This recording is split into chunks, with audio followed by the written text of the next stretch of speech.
Hi வணக்கம். இன்றைக்கி நம்ம சேனலில் ஒரு ஒயிட் மீஹூன் பெரட்ட போகிறோங்க. உங்களில் யாருக்கெல்லாம் ஒயிட் மீஹூன்னா ரொம்ப பிடிக்கும்? வாவ், பாருங்கள் வியூவர்ஸ், இந்த சூப்பரான ஒயிட் மீஹூனை எப்படி பெரட்டுறதுன்னு பார்க்கலாம் வாங்க. தேவையான பொருட்கள்லாம் ரெடி பண்ணி வச்சுட்டேன். நான் இங்கே ஒரு பேக்கெட் ஒயிட் மீஹூன் எடுத்திருக்கேன்.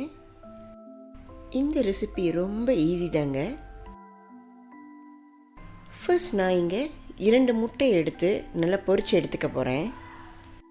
இந்த ஒயிட் மீஹூனில் கொஞ்சம் பொரித்த முட்டையும் நெத்திலையும் நம்ம கடைசியாக ஆட் பண்ணணுங்க. சிறிதளவு ஒயிட் பெப்பர் அண்ட் உப்பு போட்டு நம்ம பொரித்து எடுத்துக்குவோம். ஓகே, எண்ணெய் சூடாயிருச்சு. நம்ம இப்போ முட்டையை பொரித்து எடுத்துக்கலாம்.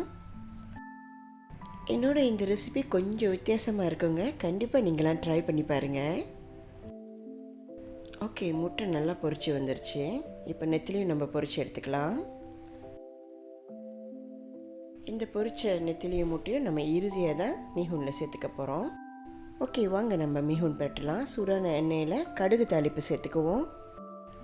காய்ந்த மிளகாய் போட்டுக்கிங்க. இடித்த பூண்டு நல்லா எண்ணெயில் வதக்கி எடுத்துக்கலாம். இப்போ நான் இடித்த நெத்திலி சேர்த்துக்கிறேன். இந்த மாதிரி நம்ம இடித்து சேர்க்கும் போல இந்த மீஹூன் சூப்பராக இருக்குங்க. சிறிதளவு சின்ன வெங்காயம் இடித்து சேர்த்துக்கலாம். நல்லா எண்ணெயில் வதக்கி எடுத்துக்கிங்க. இப்போ நறுக்கி வச்ச பெரிய வெங்காயத்தெல்லாம் நம்ம ஆட் பண்ணிக்கிறோம். வெங்காயம் கொஞ்சம் நிறையாவே சேர்த்துக்கிங்க, ரொம்ப ருசியாக இருக்கும். கருவேப்பிலை ஆட் பண்ணிக்கலாம்.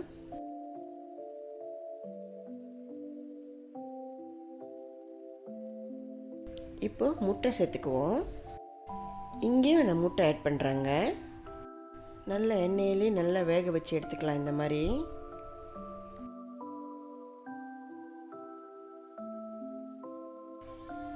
எல்லாமே நல்லா வெந்து வருது பாருங்க.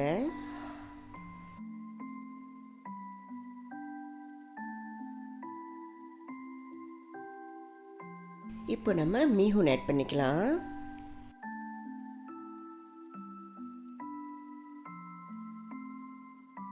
தேவையான அளவு உப்பு சேர்த்துக்குவோம். நல்லா எல்லாத்தையும் நல்லா கலந்து எடுத்துக்கிங்க. இந்த ஒயிட் மீஹூன் பெரட்டுறது ரொம்ப ஈஸிங்க. ஓகே, நம்ம மீஹூனில் நல்லா கலந்து வருது. பார்த்தாலே உங்களுக்கெல்லாம் தெரியும். இப்போ கடைசியாக நம்ம பொரித்து வச்ச முட்டையும் நெத்திலையும் சேர்த்துக்குவோம். வாவ், நம்மளோட ஒயிட் மீஹூன் ஆல்மோஸ்ட் ரெடி ஆயிடுச்சுங்க. உங்களுக்கெல்லாம் இந்த ரெசிபி பிடிச்சிருந்தா கண்டிப்பாக ட்ரை பண்ணுங்கள். வாவ், சூப்பராக இருக்குல்ல. என்னோடய சேனலில் நிறைய ரெசிபி கொடுத்துக்கிட்டே இருக்கேன். கண்டிப்பாக லைக் பண்ணுங்கள், ஷேர் பண்ணுங்கள். சுட சுட கோப்பியோட ஒயிட் மீஹூன். உங்கள் எல்லாத்தையும் நெக்ஸ்ட் ரெசிபியில் பார்க்குறேன். பாய்.